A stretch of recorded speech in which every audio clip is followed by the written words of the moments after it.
right, we got our 9 hours on the clock. Let's go ahead and do some work. Okay, so what do we got here? We've got our first AP World DBQ, and it is, let's see. Oh, it's one of the other DBQs from a previous era. Okay, here we go. So I got my notepad right here to help keep track of all my notes. It says here to evaluate the extent to which environmental or knowledge of the environment affects imperial expansion in this period. Okay, so we got stuff about the environment or understanding the environment. So it's like humans using the environment. Okay. So environment or understanding, and how does that affect imperial expansion, like the growth of empires? Interesting. Okay. And we're 1400 to 1700, meaning that we are talking, not we're talking. What do you call it? This isn't like ancient empires. This isn't like the Mongols. This is like modern, or what we call early modern stuff. Okay, so what I'm going to do is I'm going to take the mandatory 15 minutes to do a little planning. So I'm going to read through these. These amazing docs and go ahead and just do some annotating, do some note taking for the first 15 minutes. So one of the things I always tell my kids to do is, before they look at any of the actual documents, to go ahead and drop some personal notes that they understand about the prompt before, because one of the parts of the rubric is that you have to include information that you don't find right here in these documents. So what am I going to put in there? Let's see. Let's empire and environment. Well, I know that the I'm thinking of the Columbian Exchange. That's kind of a big thing during this time period. The Columbian Exchange, that's the shift in ecological goods between the Americas, Africa, and Europe. That's probably a big one. I'd be surprised if that doesn't come up at least once. Environments or the effects of environments. Well, I know there was a really bad drought that led to the fall of the Ming Dynasty, as well as the Yuan Dynasty, which I think technically lasted. I think the Yuan Dynasty ended in like the early 1450s. Yeah, I could be wrong about that. Well, we'll keep that in mind. These are two possible things that we could use potentially. So, oh, did you, Alex? All right. Well, yeah. Just go ahead and give it a listen. You just feel free to listen in. Okay. Now we've got some stuff there that we don't know if it'll be in the documents or not. Let's have a look at what we got here. Oh, and there's that dog barking in the background. They may bark a little bit during the day. Okay, so we got document number 1. We have Babur. Oh, that's the founder of the Mughals, right? So this is an early emperor, 1530s. Leader from Central Asia who occupied or conquered northern India and established the Mughal Empire. Okay. This is the foundation of the empire. During the monsoon rains, okay, that's pretty important. In India, the banks of the rivers become worn deep into channels, difficult to pass. Rebellious and pay no taxes. Okay, so monsoon rains prevent effective tax collection. Because of the abundance of rain, no need to dig irrigation canals. Okay, well, that's kind of important because governments tend to have to spend a lot of money if they want to be successful building irrigation canals. It rains 10 to 15 to 20 times a day. Bows and arrows are ruined within a few weeks. Everything is affected. Even a house does not last long. Interesting. I think that's a bit poetic. I mean, all you have to do is keep your stuff inside. But it does hint at the fact that rain comes down, like, a lot and really hard. Okay. Interesting. So I'm just going to make a little note here about document 1 is about, South Asia and rain. All right, let's see. Document 2, Alonso Ponce, Spanish priest in Mexico, reporting to Spain. Okay. So this is someone who is a bit of someone up in the hierarchy of the Spanish Empire. In Mexico, there are many valleys and wide, spacious savannas that provide pasture for cattle and sheep. Oh, that's Columbian Exchange stuff. Cattle have multiplied so quickly it seems they are native to the country. Okay, so lots of cows here. So full of the fields up, and they produce much more quickly as the climate is temperate and there are no wolves to destroy them. They are bred by settlers and Indians and less cost and less labor than would be possible in Spain. So document 2 is someone saying that it's cattles are based, yo. Cattles are awesome. Cattle is cool. That's what I'm just writing right here. But also that the climate is really good for cattle raising. Now, I couldn't tell you for sure how important cattle were to the Spanish Empire, but it's making it sound like they might be, right? Like cattle as an economic incentive or an economic benefit, something like that. Possibly, I don't know. Let's see. Document 3, an honest Indian painter at the Mughal court painting up a Portuguese caravel with a multi-ethnic crew. Okay, so this is a Portuguese ship, but it's being painted by someone looking at it from the outside. Okay, interesting. What do we got here?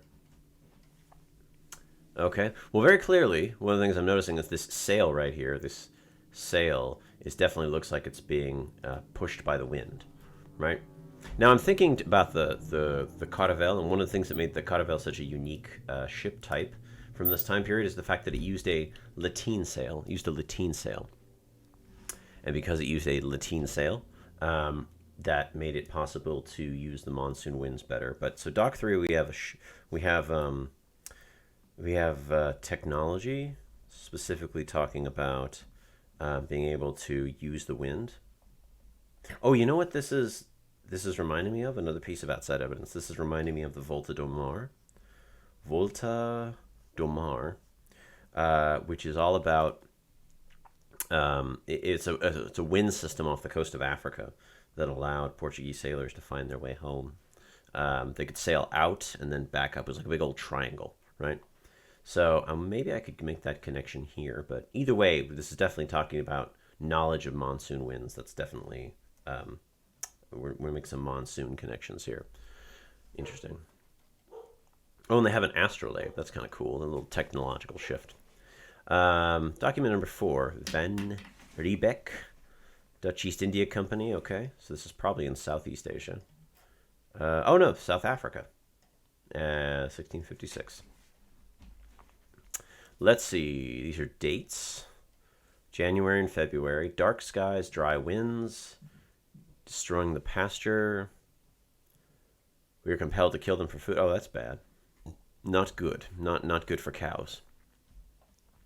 February 25th, returned from this island.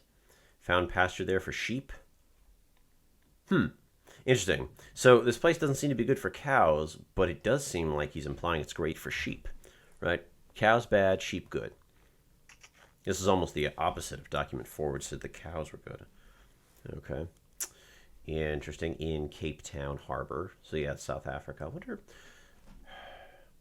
I guess this is showing adjustment, like the ability to adjust. What's also interesting is the Dutch East India Company isn't an empire per se, right? It's not an empire; it's a private company. So that's kind of interesting that it's a private company and not an empire. But yeah, sheep are good. Let's see. Document number 5. Ivia Chidibi. I hope I'm saying that right. We got an Ottoman Empire. Government official, traveler, and writer. Account of his 1661 experience as a courier of the provincial governor of the Ottoman Balkans from Book of Travels. Can't say I've ever heard of that, but this is interesting. So this is the European provinces of the Ottoman Empire in the 1660s. I rode up to Mount Shishan. After 3 hours, a local Christian armed with a club appeared. "Hey, Turk," he said, "what are you doing on our mountain?" "I have come to see your leader, Yano Beg." We dismounted and proceeded through the steep terrain, thick forest. 500 or 600 armed infidels lined our path. "Hello and welcome," cried the chief bandit. "How did you dare come up this mountain so fearlessly?" Oh, he's collecting taxes. Interesting. Oh, okay. So the mountain.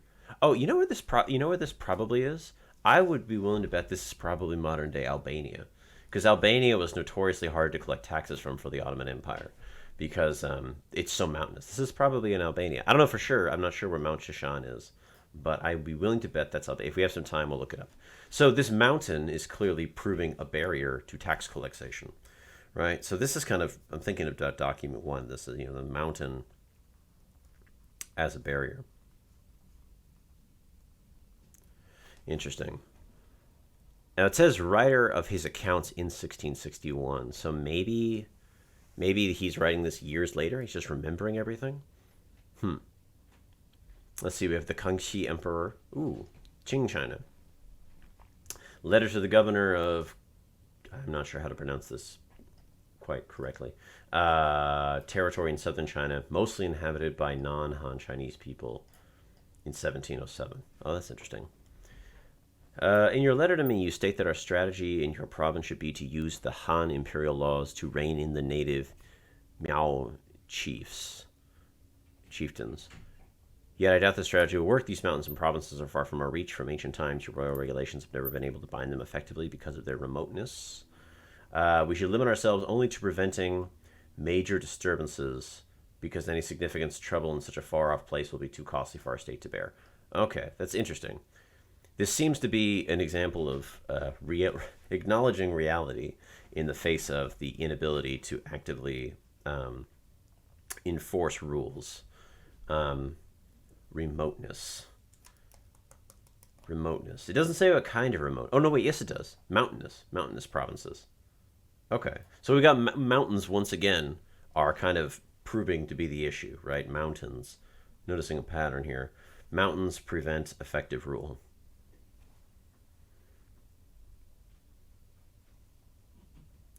Mountains can prevent effective rule. That's definitely something you'd want to prevent. Okay. And last but not least, we've got document 7. John Bell, Scottish physician employed by the government of Russia, travels from St. Petersburg in Russia to various parts of Asia, published in 1763. So we have a physician, a doctor. I wonder what he's going to say. About 50 years ago, the Emperor of China engaged in a war against the Mongols. Sent a big army, but he was defeated. Why was he defeated? Had to cross through barren country even before reaching the enemy. Set fire to the grass in front of the army, laying waste to the country. Okay, so this is an issue of geography defeating a larger force. Geography, specifically desert, seems to be defeating the larger force. Okay. All right, so that's all the documents.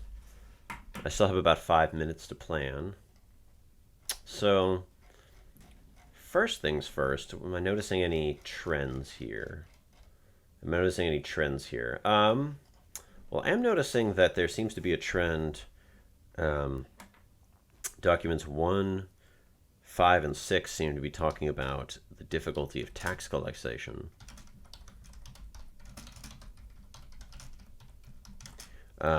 So that's kind of an important thing. The difficulty in collecting taxes. That's 3 of the documents right there, right? Environment or knowledge of the environment affected imperial expansion. Because taxes are like the backbone of any empire. If you can't collect taxes because the terrain is bad, then yeah, you got a problem. But what about the other 3? So let's see. Number 2 is about cattle growing and saying that it's good for the... probably it's implying that it's good for the empire. Number 3 is about technology and knowledge of the wind, or at least that's what that seems to be the implication, right? They're sailing in one direction. They're using this sail to catch the wind. Although it's not drawn like a lateen sail, but there would have been a lateen sail in there. The triangle-shaped sail.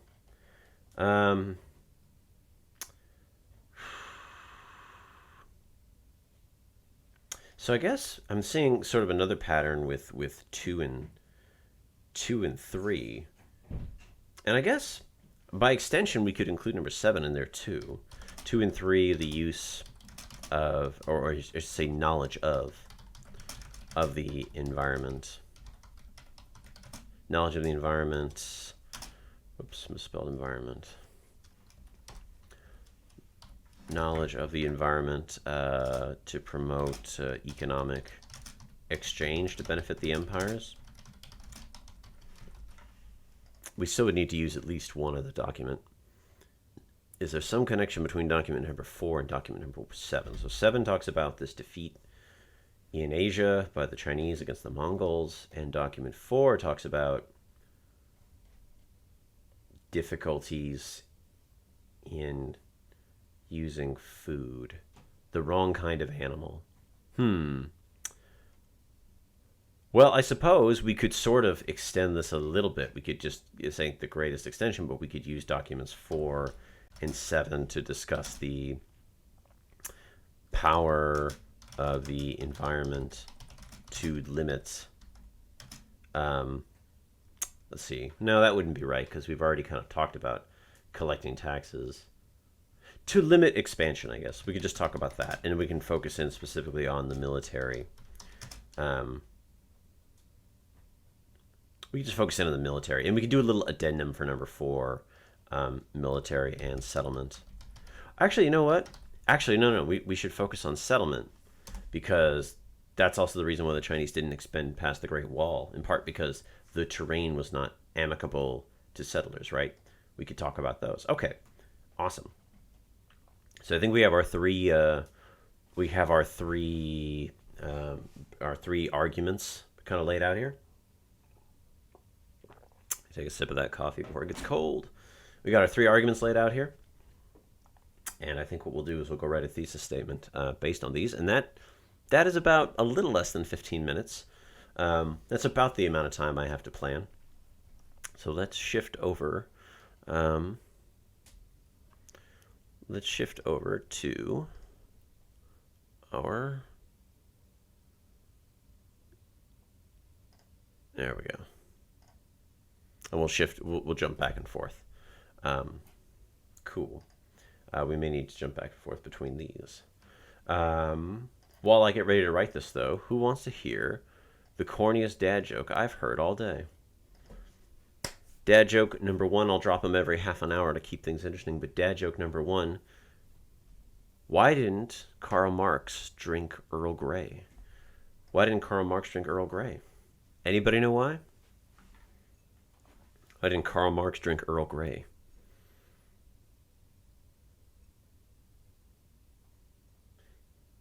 Because he didn't like proper tea. Ha ha ha, get it? Property. It's because Earl Grey is considered like a really fancy tea. Okay. Let's take our 3-pronged argument and let's transform it into a thesis statement. So, one of the best things to do when working with a DBQ is to, let's see, how can I pull this back up? One of the best things to do when working with the DBQ is to directly use the wording that's in the prompt. So if we scroll back up to the prompt, right, we're just going to rephrase what's already there. So let's see. We've got, it says, oops, accidentally opened another application. So it says, value to the extent to which the environment or knowledge of the environment affected imperial expansion. So let's go ahead and just rephrase that. So, in the years between 1450 and 1750, let's see, the environment or knowledge of the environment affected the ability of, or I should say, we should want to take a position. We want to say greatly, because we want to make sure we're taking an official position on this question, affected the ability of empires to expand. Affected, I shouldn't say the ability to expand, but the affected the size and administrative capabilities. Right, I'm specifically talking about taxes. For example, the Ottoman Empire was unable to collect taxes from mountainous regions, and the Chinese were unable to impose the will impose their rule, I should say. I shouldn't say the will of heaven, but their rule over the steppe regions of the north, right? Focusing in on making sure we got that specifically, got that geography stuff. However, the environment could also benefit an empire, as the Spanish Empire benefited from the trade in cattle from their American colonies. Dope. Awesome. Let me just switch back over. There we go. So that's our thesis right here. We're just going to highlight. Also, I'm going to zoom in a little bit so you guys can see just a little bit more. There we go. All right, so that's our thesis. Right, we have our 3 lines of argumentation, right? Size and administrative capacity, but also trade. So we have our 3 arguments with 3 potential examples: cattle in the Spanish Empire, taxes in the Chinese Empire, or sorry, taxes in the Ottoman Empire, and the steppe regions in northern China. So we have our 3 arguments there. Now, of course, we need to contextualize these documents. So that means sort of thinking about the world that came before them and sort of put this question of empire and environment in its historical context. Now, some people have trouble with this when they write their essays, but it's actually not super duper difficult. So we kind of want to start a little bit before 1400 and a little bit broad, and then sort of narrow it down, like almost like a reverse triangle, right? We want to bring it down right into our thesis. So I'm thinking about the environment, and I'm thinking about empires and history. So I think it wouldn't be bad to start with a broad statement, something to the effect of humans as a species, bit broad, just a bit broad, but that's okay, have been doing battle with the environment since the agricultural revolution. Some of the earliest states relied upon irrigation to survive. Let's see, correct all these little typos. Some of those earliest states relied upon irrigation to survive and expand, even as land-based and sea-based empires expanded. They continued to rely on knowledge of the environment to be successful, such as the Mongol use of cavalry on the Eurasian steppe. Let's see. Oh, you know what? Let's see. In the 14th century, or actually, you know what? Let's just say the 1300s, which is when most of the major Mongol conquests took place.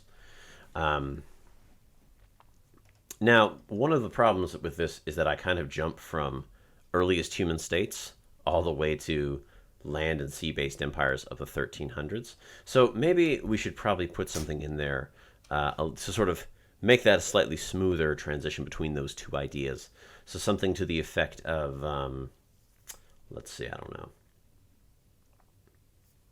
Even as land-based empires, something kind of in between.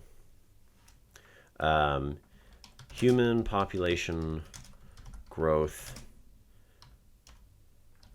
meant that states had to overcome these initial limitations.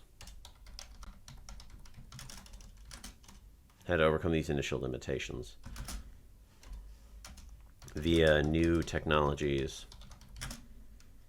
such as crop well, I shouldn't say new technologies. By new techniques, that would be the better word, techniques, such as crop rotation.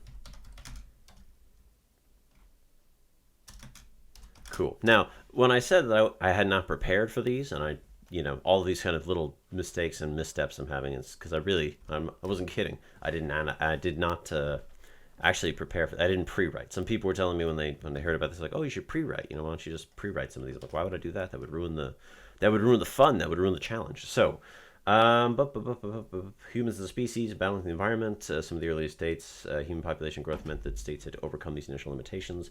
The new techniques, even as land-based empires, they continue to rely on knowledge of the environment. 1300s. Okay, so yeah, kind of we start really broad, and then we kind of come down a little bit narrower to the thesis. We kind of come down a little bit narrower to our argument. Okay, now it's time to actually start. Writing. So I think our first paragraph, we will first discuss the. Let's see. Well, we talked about administrative capabilities. Why don't we talk about that? So we'll start with that statement. So. The ability of empires, we'll just actually put a little note up here, paragraph 1. All right, the ability of empires to collect taxes and enforce regulations could be limited by the geography of their borderlands. Right. Because notice a lot of the, well, I shouldn't say notice all of them, but like specifically with China and the Ottoman Empire, a lot of the places they're referring to are sort of on the fringes of their empire. Right? Albania is really far from Constantinople, and that region being discussed by the Kangxi Emperor is also really far from the center of Chinese life in Beijing. So there is that. Cool. So let's just jump right into our first one. For example, the Mughal founder Babur complained that the people would not pay taxes when the monsoon season came. Now, I don't think he meant that literally, but he was getting at something, right? When he says that it becomes much more difficult to pay taxes. I don't think he meant that literally, but that monsoons made it difficult to collect taxes. So let's not take it literally, that it became difficult to collect taxes when the monsoon rains came. Cool. So that's our little description. You are required to describe at least 3 of the documents. So there we go. We've just described it. Now, the next part would be, why is that a big deal? Who cares, right? So something to the effect of, this fact would make ruling the region of South Asia incredibly difficult because empires rely on tax money and the monsoon rains come and are part of the region for about, I think if I'm remembering, for 2 seasons, right? Because there are 2 seasons, both winter and summer, right? There are both the winter monsoons and the summer monsoons, right? And so that would basically mean you wouldn't be able to collect taxes in theory, right? It would be difficult to collect taxes like 2 seasons out of the year, right? So this lack of ability to collect revenue would hurt the new Mughal Empire and limit its expansion. Okay. So what we've done here is we've described our document and explained why this kind of goes back to our argument about limiting the size of the empire, right? Now, if you know the Mughal Empire, you know that didn't actually really happen, right? The Mughal Empire did eventually expand to most of the South Asian subcontinent, but nonetheless, it's interesting to note that. In fact, you know what? That might be our complexity. That might be our context. We'll come back to that, though. I want to do the little HIPP statement stuff later. We'll come back to that, which is the part where we explain the context of the essay. So that's document number 1. Let's talk a little bit about what was that other document? The one with the Kangxi Emperor. That was document number 6, right? Oops. There we go. So additionally, the Emperor of China the Emperor of China acknowledged the difficulty of ruling a very, scroll down there, very mountainous region. Oops, let's just get on my spell check here. Acknowledged the difficulty of ruling a very mountainous region far from his capital, and suggested limiting interference in local affairs. Now, this is really interesting. So this tacit understanding, as in the emperor understanding this and being willing to admit it. A lot of rulers aren't willing to admit when they can't have something. But this, this tacit understanding of the limits of imperial power in the face of mountains reflects the true difficulty of ruling this area. And this is because historically, the Chinese empire, the Chinese dynasties have sought to cultivate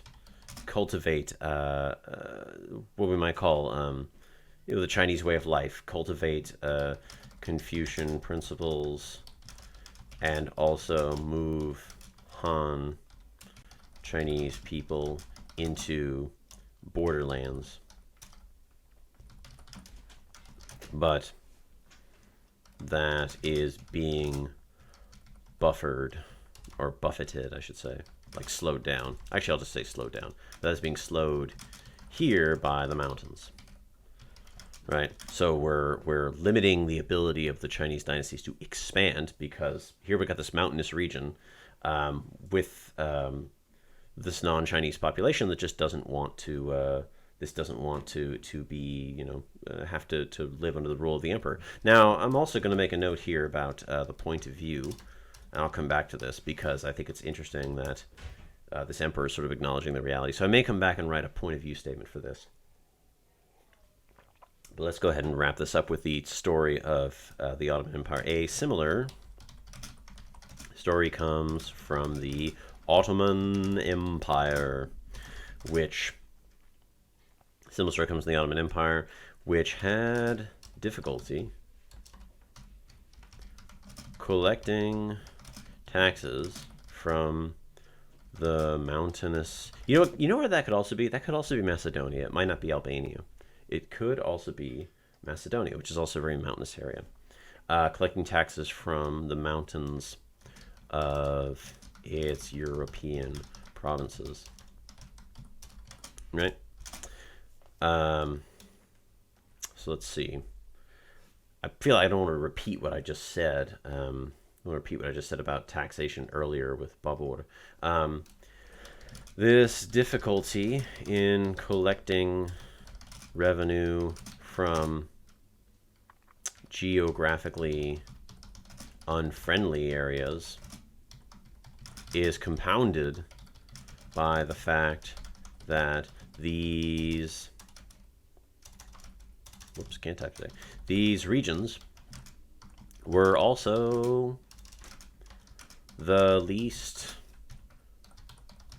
Christian regions of the empire. Now, I don't know if that's entirely true, but it is true that remaining Christian despite the conquest of this area. Remaining Christian. Actually, I shouldn't say that, because the Ottomans tended to let people be whatever religion they wanted to be, and they just sort of hoped people would join, at least in some areas. Another degree of separation from the Muslim empire. So what I'm pointing out here is that it's also even more difficult to collect taxes from this mountainous area, in part because of the mountains. In fact, the fact that the mountainous areas lacked Ottoman control might help explain why this area was not as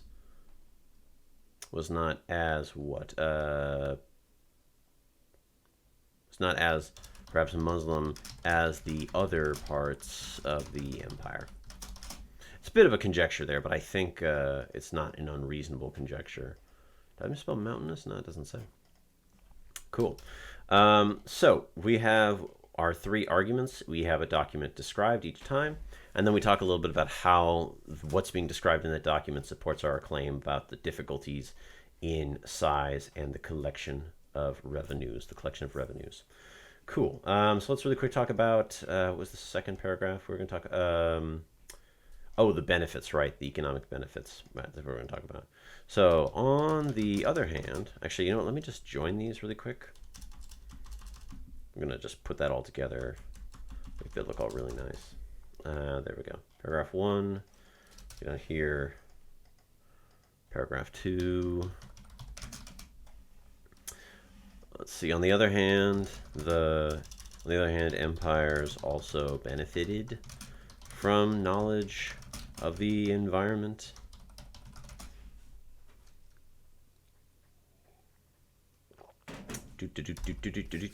Okay, so the Spanish Empire. See, I don't even have to describe the documents anymore since I've already described the three that I need to. We're good. We're done.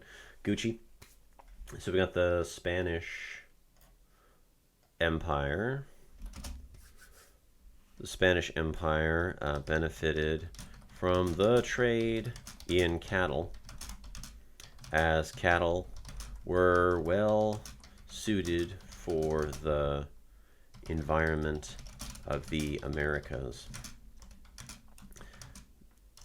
This trade would directly help the revenue stream of the empire, since there were not many settlers in the Spanish Americas to collect taxes from. Which is true. The population of the Spanish Americas was relatively small, not a huge taxation base there.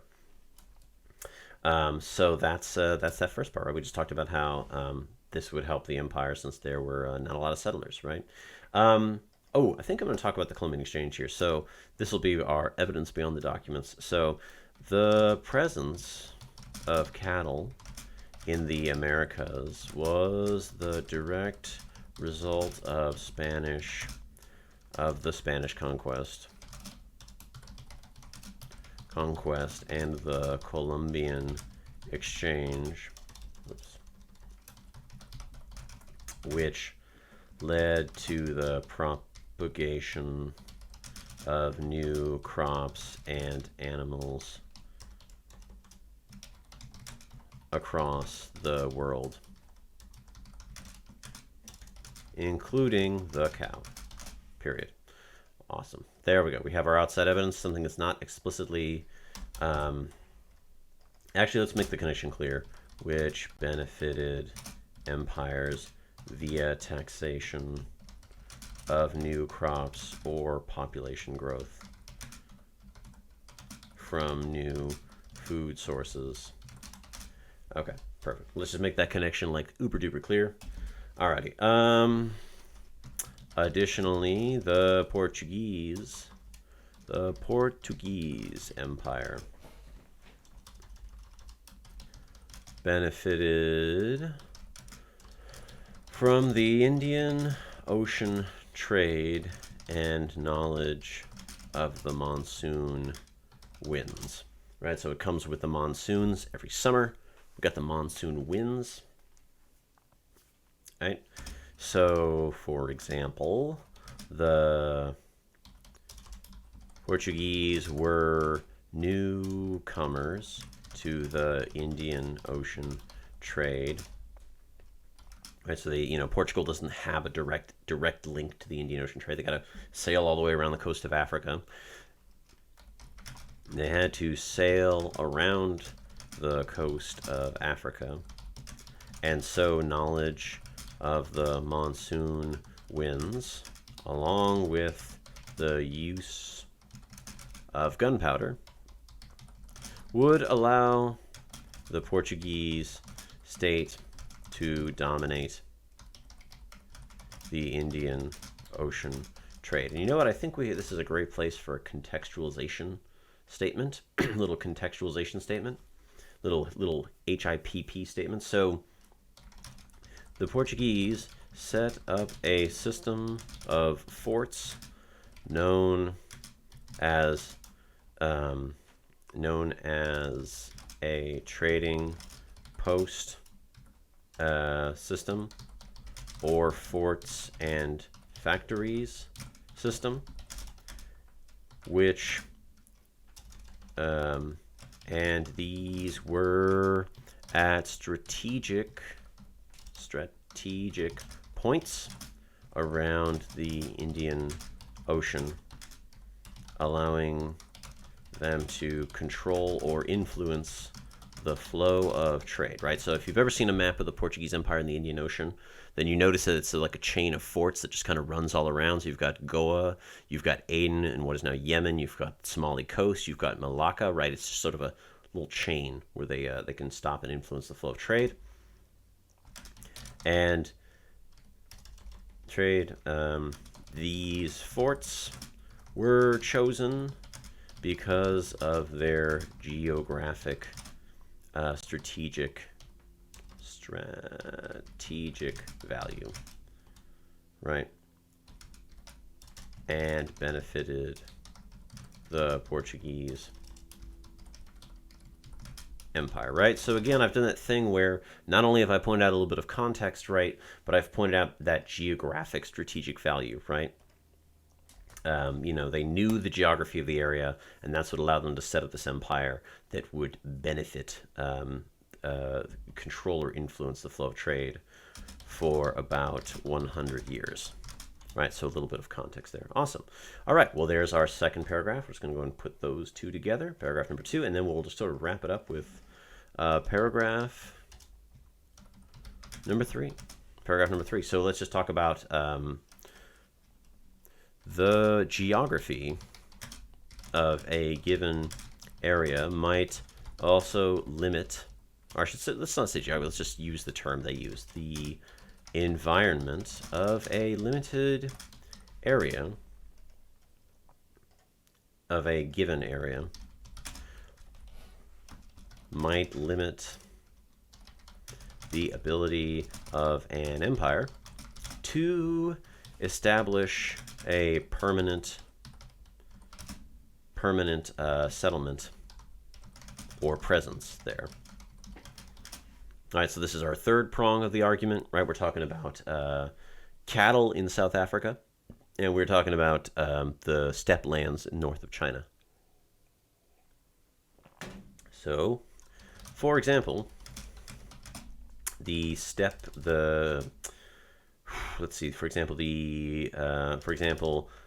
Dutch settlers in South Africa found that they had difficulty raising cattle in the region. Unlike the Americas,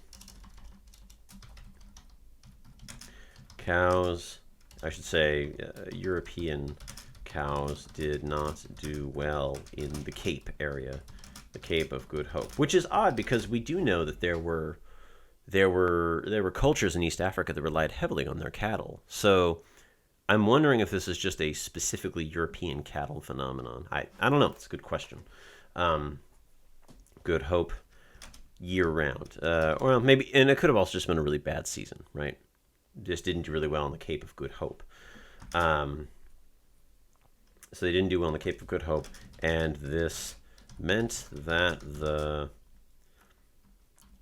Dutch East India Company would not be able to populate the area with large numbers of settlers without a solid source of food, right? Now, of course, you could just farm. You don't need cattle, right? But that's the argument that I'm making here. The document talks about cattle. I'm interpreting this as a source of food. Obviously, there's a little bit more nuanced here. Another example of this limiting factor comes from northern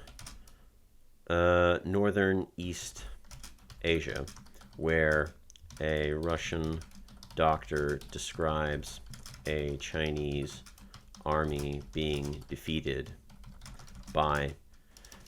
not by the Mongols,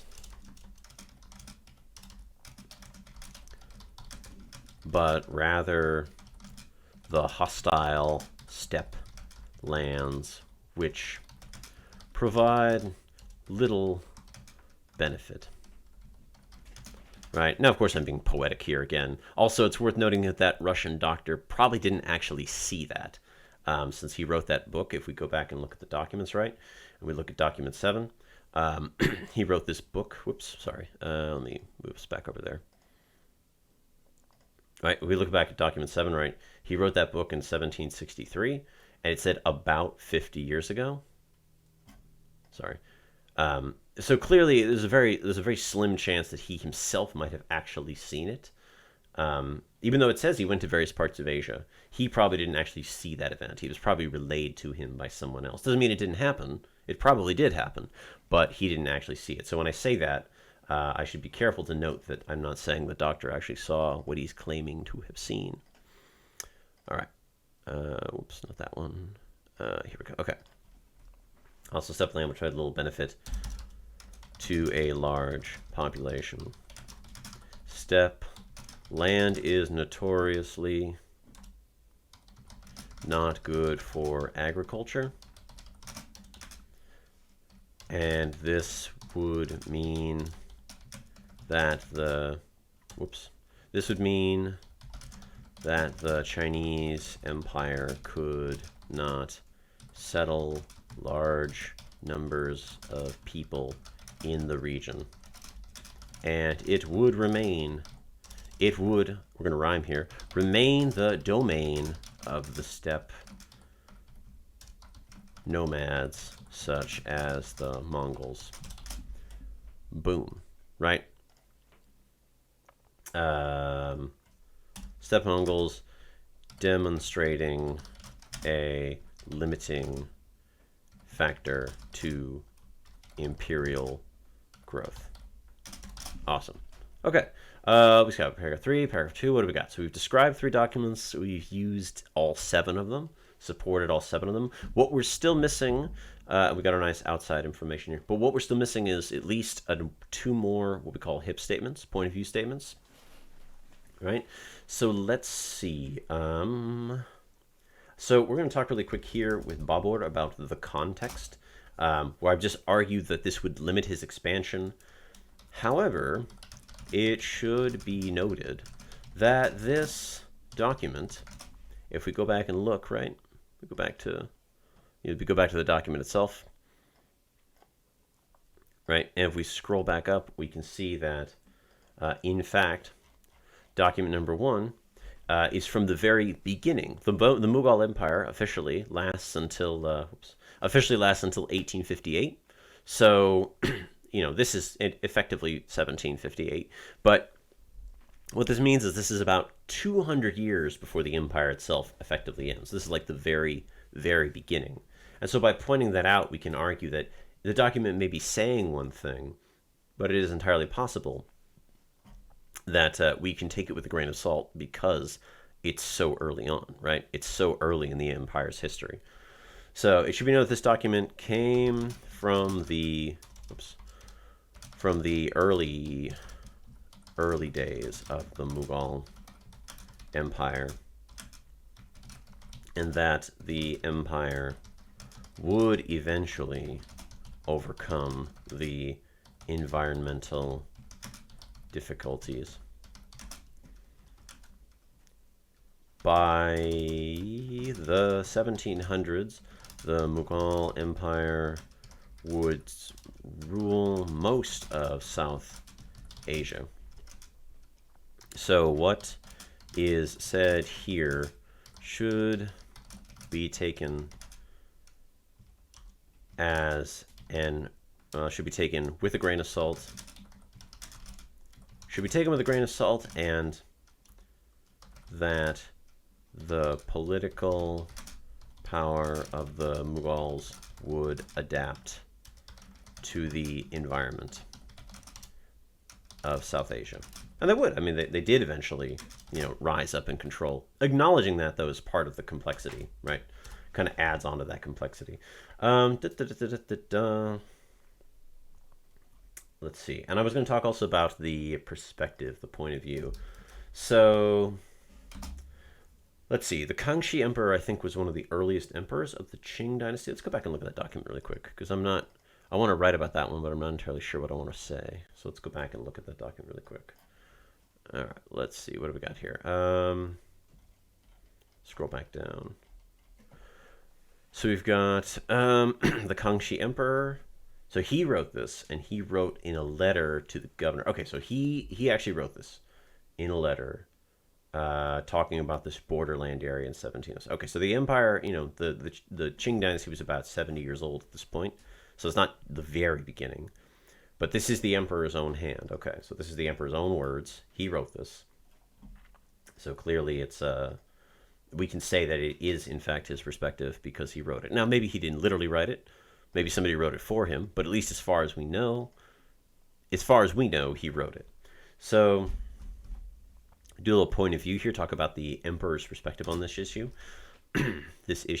The emperor, Kangxi, would have been concerned with the stability of the Qing dynasty, being, I believe, the second emperor to rule, the dynasty.